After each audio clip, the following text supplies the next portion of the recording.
Hello and welcome to episode 2 of Best Foot Forward podcast. Episode 2 is going to be about prioritising. I think we mentioned it at the end of last episode, and that one was all about exams and the fact that they're nearby, Beth, but not that close. Yes. And a bit of anxiety prep for that, but it kind of works very nicely prioritising, because I'm sure as we walk our way through this wood carefully, I'm sure we can all appreciate that anxiety and prioritising kind of work hand in hand with each other. So we hope this podcast can offer a bit of information around that. So as a basic structure, through conversations and sharing, we hope it will be helpful for us to clear up what is prioritising, why is it such a powerful tool, and then how can I put it into my everyday life, both school, both personal life and professional life. So it's kind of a bit of a wide subject, I should say, that should be useful. And for me, this is a really good time for us to be talking about prioritisation. And this is why it links into what we talked about last week. Because I know lots of students out there have some amazing intentions about what they're going to achieve over the next few weeks in terms of preparing for their exams. And I think we've all been there, in that you know that there is something important that you would like to do and like to achieve, like revising for exams, and yet the actual thought of doing it and getting down to, putting those thoughts into action sometimes can be really quite difficult. And so that it links into what we were talking about last week in terms of managing that.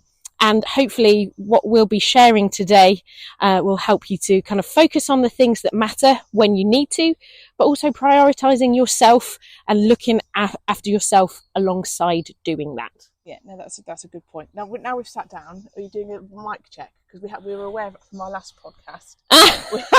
There were a lot of rustlings from my mic. Not guilty. Yeah, I've changed my jacket. That's been the main thing. I think it's absolutely fine now. I mean, a nice fleece rather than a raincoat. That's been my change. Yeah, good stuff. So everybody can hear.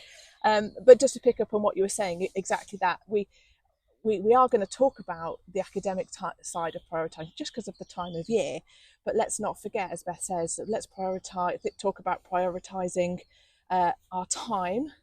How what matters to you most on how you spend your time, in terms of friends, family, hobbies. Because it's brilliant to focus on the work, but when that's not there, the other things are important to us. So yeah. And I think as well, I touched on this when talking about the student I'd advise to relax on holiday. Actually, your prioritization about when you do activities, actually, if you can prioritize looking after yourself alongside doing work and the harder things sometimes, then you can come back refreshed to some of the things that are harder to do. Yes. Yeah. And on that, as you were talking, I was thinking, I need to say this if you don't mind, that I think knowing what time of day you're best is important. And we've all heard the phrase, I'm a morning person, or we might know people that say the opposite. I'm definitely not a morning person. But if you know yourself well enough to think, actually, I'm better in the mornings, maybe as we go through the podcast in more detail, that might be a place to focus your efforts, if that's how you're best working. So first question then, what is prioritising? Because I think everybody has probably a different definition. Well, I'm going to fire it at you then first, Ben. What would you say if there was a dictionary definition of what it is? Well, for me, it's a to-do list. And what am I going to do first out of the many things that I feel I need to do? Yes. And the reasoning why I've chosen to do it in that order. I think the analogy for me as a much younger person back then in the day, I was a waitress. And actually prioritization as a waitress is really important, because you've got people who need starters, people who need mains, you've got to go to the bar to get the drinks, you've got the chef yelling at you, you've got people complaining, you've got people regulars, you've got new people. And actually for me, I think that's where I learnt a lot of my prioritization skills. Baptism of fire. It absolutely was. And I certainly didn't always get it right. That's a good analogy. And you said like a to-do list. Yeah. I can relate to that in the sense of a mental to-do list, and not like a shopping to-do list, but yes, everything that is chattering in my head. Yeah. don't forget this, what about the other? Oh gosh, I must ring them, I must reply to that message. What about so-and-so's birthday? All of that can become quite a loud, noisy a list in your head. Prioritising very much is allowing you use the list method. And I might share a couple of other techniques on how to prioritise, but it's so powerful if we can just put that somewhere. So you're talking about list. Obviously, as we talk, a lot of people use phones now. You can put it all on your phone. But that then, now we have that visual, allows us to differentiate what is important and what is urgent. And they're very different things. Urgent things are, as they say, they have to be done, as a matter of urgency in terms of a time continuum. Things that are important probably need a little bit more consideration and planning and prepping. So that we look at the two. But if we think everything's urgent, we're going to be stressed. Yes.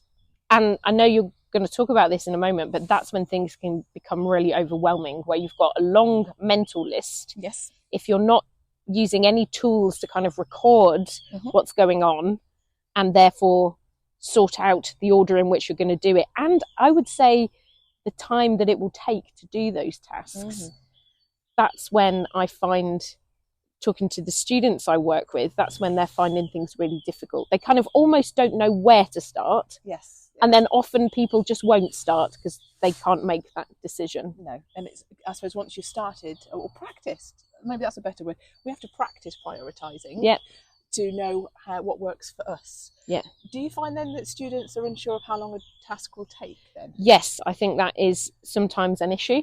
And if they've got if they think something is going to take a really long time and it's something they don't want to do, then it's more often put off.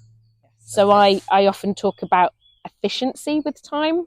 Are you revising efficiently? Yes.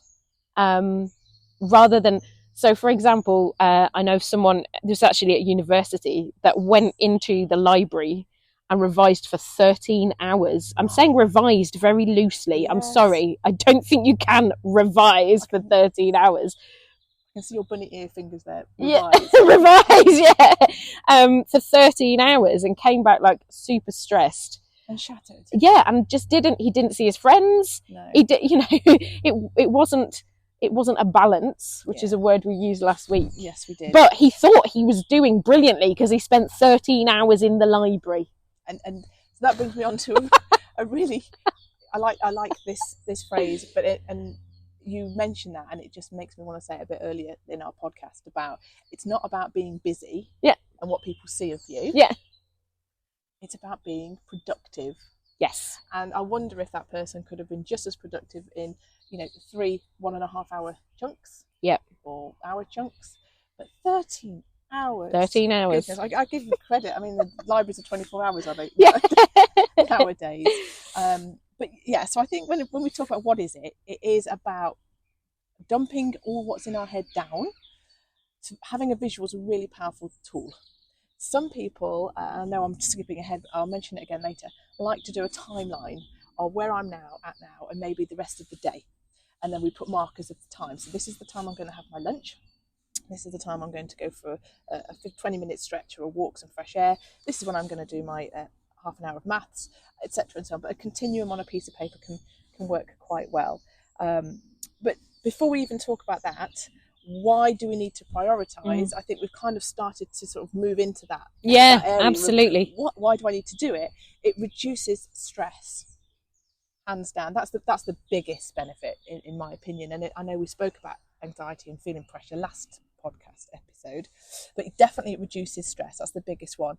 But it also increases people's productivity, because if you invest the time into prioritizing, it's a long word, I wish they'd make it a bit short. If you were to increase your productivity because you prioritize, and the third one, it just creates a balance between work and life. So there's 3 for me. I don't know whether you add any more onto that. No, I think that's exactly it. And I think that idea of stress, particularly at this time of year, with exams on the horizon, any tools you have to help reduce stress in the build up to that and be productive, get what you want to get done, so you feel as prepared as you can to walk into those exams. That's really important.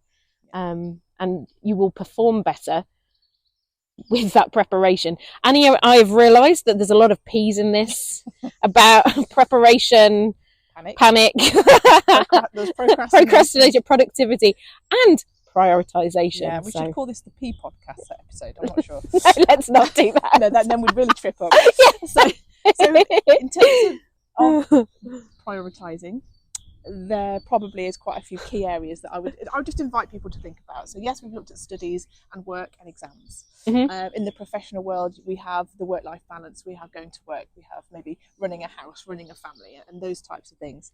But if I was to put them into maybe 5 chunks, I would invite people to think, okay, I need to prioritise maybe my relationships. So all relationships require time and effort. Are the important ones getting the attention they need? Yep. That would be one. My other one to invite people to consider to prioritise is your own growth, the sort of the CPD, the continuous professional development side of things. We know people feel more confident, their self-esteem is higher when you achieve something. Yeah. It doesn't have to be big, but actually if I've learned something new today that I didn't know yesterday, I prioritise. I feel pretty good about myself if I've learned something. Yeah. And being surrounded by children, I'm always learning things that maybe not useful, but I'm learning things. Yeah. The other side, which maybe for some more than others, but I do think fits in, is to prioritise financial management. So for young people, if we've got a way of earning an income or pocket money, and thinking I'm gonna save up this because I want to invest in a hobby, or I want to learn something new, or I want to go out with my friends. If we spend everything we get straight away, then we're not prioritising the important things. It kind of links to the relationships side of things as well. So financial management, your own education and relationships are those 3. And the other final 2, and I invite you for your thoughts as well in a minute, health and wellness. Yep. Big yes. In terms of, have I eaten properly? If I haven't, do I need someone to help me with that? I'm really a keen one for asking for help. Maintaining your health, we said it last time, is critical for your physical health and mental health. And my last one for prioritising, which sort of fits in, is what about the time? Am I spending a balanced time with friends and then family and then my hobbies and then my education? Or is it all leaning in one area? Yeah. Yes. Can you see that it would be, it's great fun to always be with our friends, but we might not get the successful feelings that we could get if we were to balance it out a little bit. But they were just off the top of my head, those 5 things in terms of prioritising. I think that's really interesting to break what we're talking about up into those 5 areas. So you said about relationships. Yes. I was asked by somebody quite recently about my thoughts about maintaining a relationship with their girlfriend during exam season. And I had a conversation about, well, obviously this is something important to you. A priority for both of you at the moment is doing well in your exams.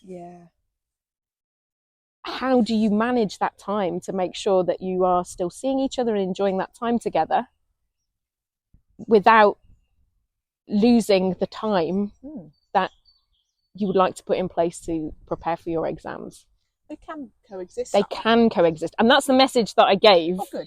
Yeah, it was a really it was positive. We felt the same. Whether we're both either right or wrong, but we both thought the same. Yeah, I think they can, with balance, and actually having time with your partner can really boost how you feel, and then you're in a better frame of mind for your studies. You wouldn't want to be studying, resenting, thinking, I wish I could be with that person and we could go out for a meal or all those things. So, and I think there's an acknowledgement from both of the people in that relationship, because they're both going through exams at the same time, that those exams are important. And so sometimes in your life there is a skew, isn't there? There is a change in terms of the balance, where some things you have to prioritise something over others, but it's making sure that you don't lose those other things that are important to you alongside the focus at the time. I think that's really good, because change is constant. Anything that's constant is change, as the phrase says, and it can still be there, but it just looks different. Yes. And then it can go back. And neither is wrong or right. Yeah. But having a bit of flexibility is quite a life skill, really, isn't it? It is. It's hard. Flexibility and compromise. But But practicing prioritising, whether it be in those 5 areas or just the one that's important to you at this time of year, it helps it. Practicing the act of prioritising. There you go, it's practice as well. Practice the act of prioritising, because it gives us structure. We are lost without structure. Structure keeps anxiety at bay. It helps us focus on what's important, so we feel good that we spent our time wisely, and that we're not wasting our time on the wrong things. So there's so many benefits to practicing, and I get that it takes practice. You know, we've got to the age we've got, which nobody needs to know how old that is, and we've had to practice getting these things right. And I think I would encourage a mindset, sort of little mantra, a little one sentence, and sometimes people put it on a post-it note and stick it in front of their laptop or their tablet, just that says, what I'm doing now the best use of my time? And then occasionally when that comes into your eye line or your eyesight, you think, oh, that's a bit of a mindset check-in.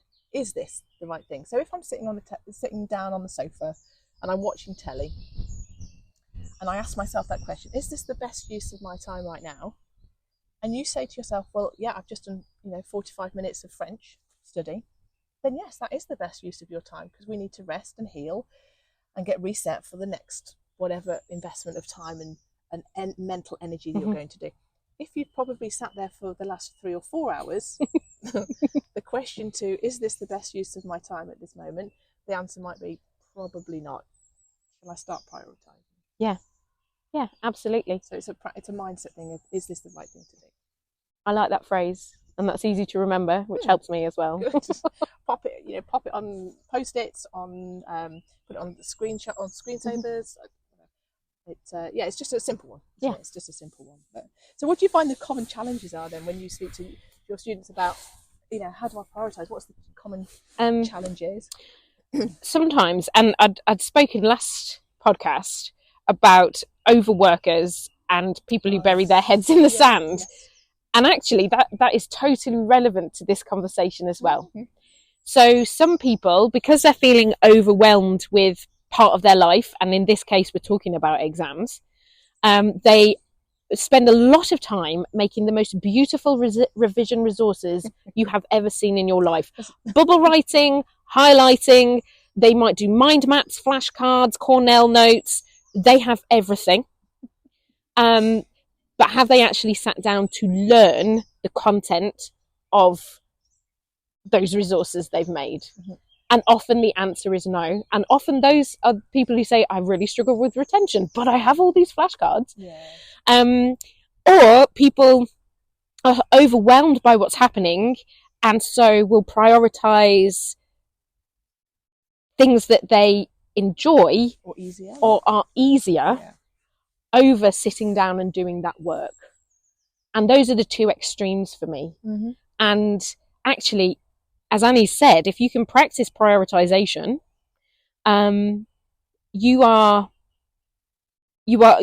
reduces that overwhelm, because you are chunking your time and you are making sure that you have other elements of your life that you enjoy and that are important to you in the mix with the things that you feel you have to do in order to achieve some of the other goals that you have that might lead to the next steps in your life.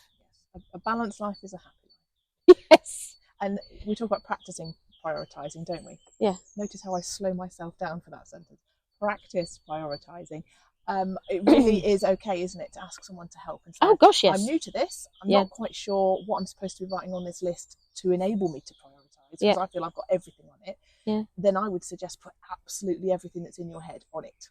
Every task, no matter how mundane or simple or obvious it feels, pop that down, speak to somebody that you feel that you can trust, that's somebody who has can bring calm, someone who maybe you've seen prioritise as well, and say, actually, I'd quite like you to look at my list. This is everything I feel like I've got to do.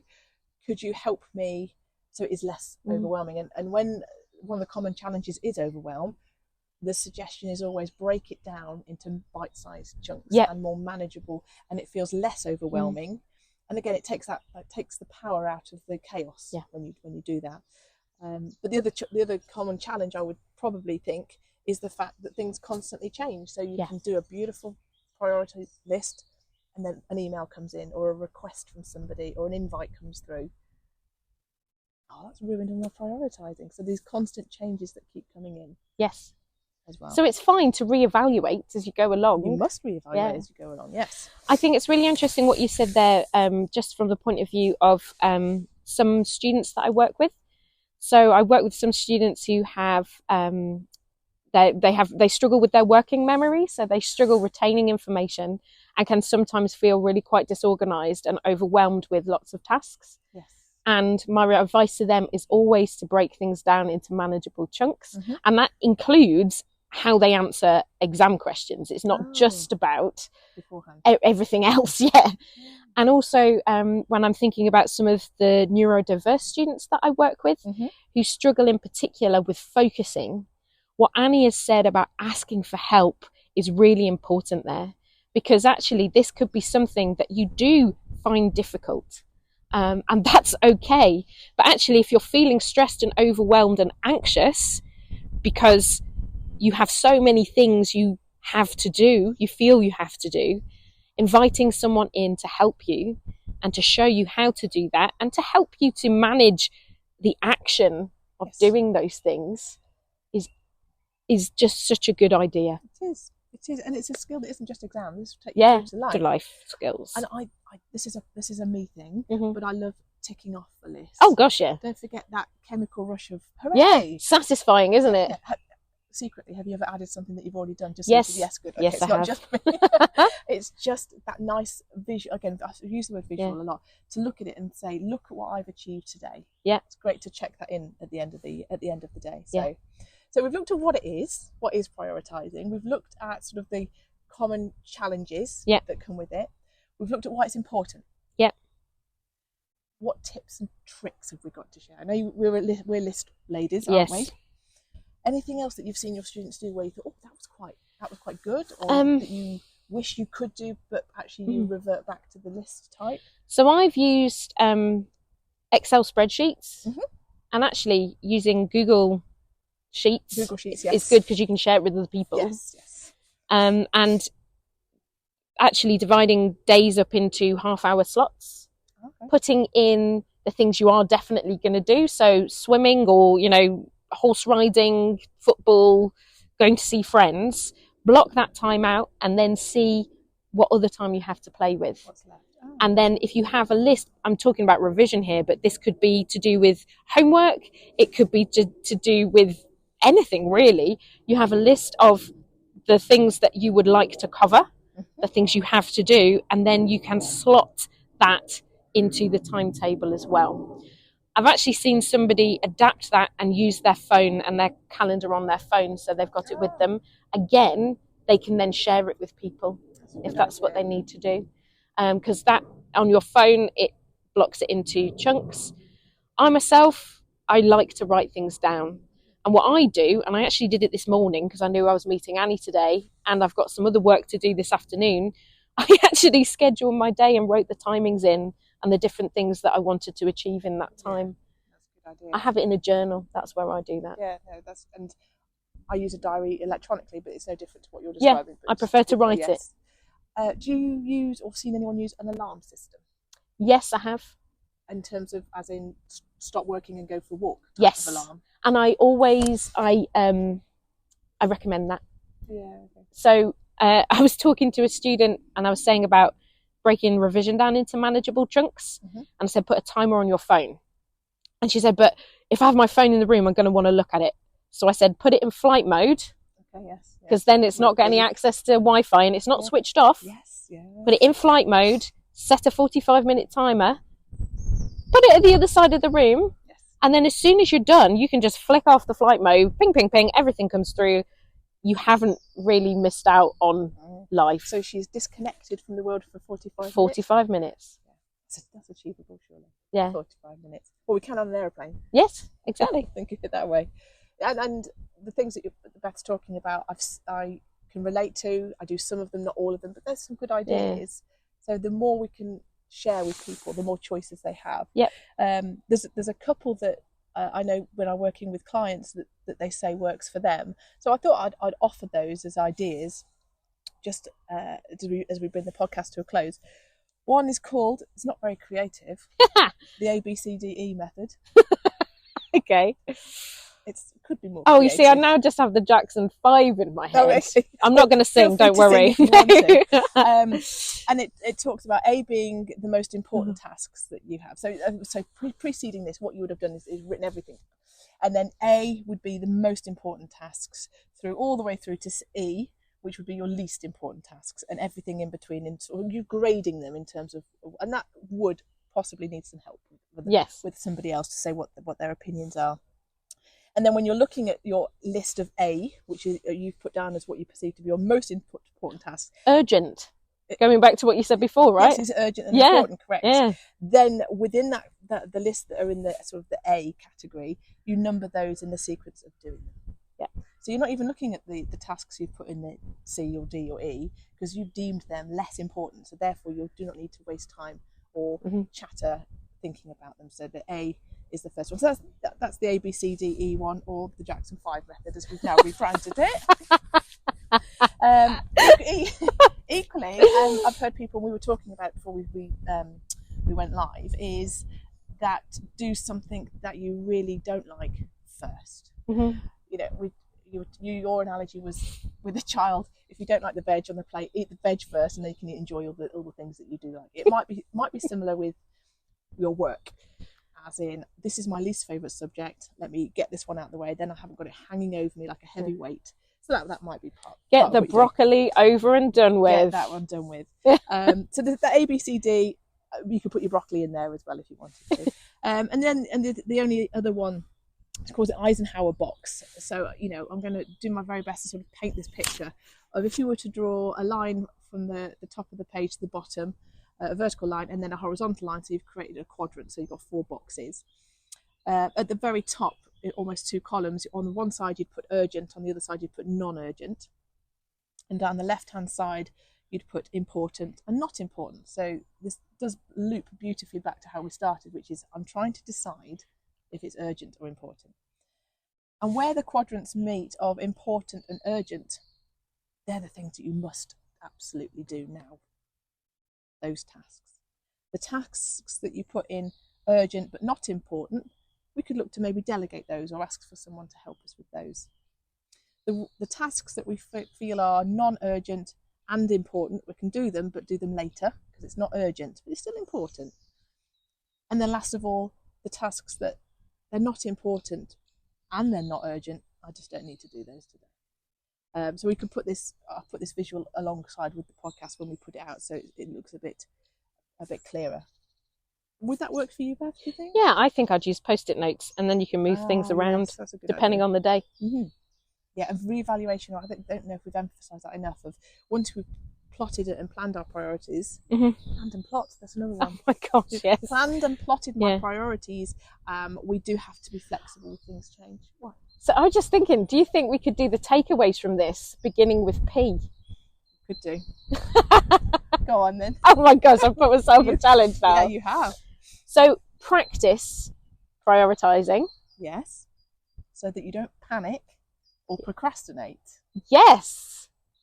And it's plotting your time and how you're going to spend it to be the most productive that you can. Very good. That's the number one.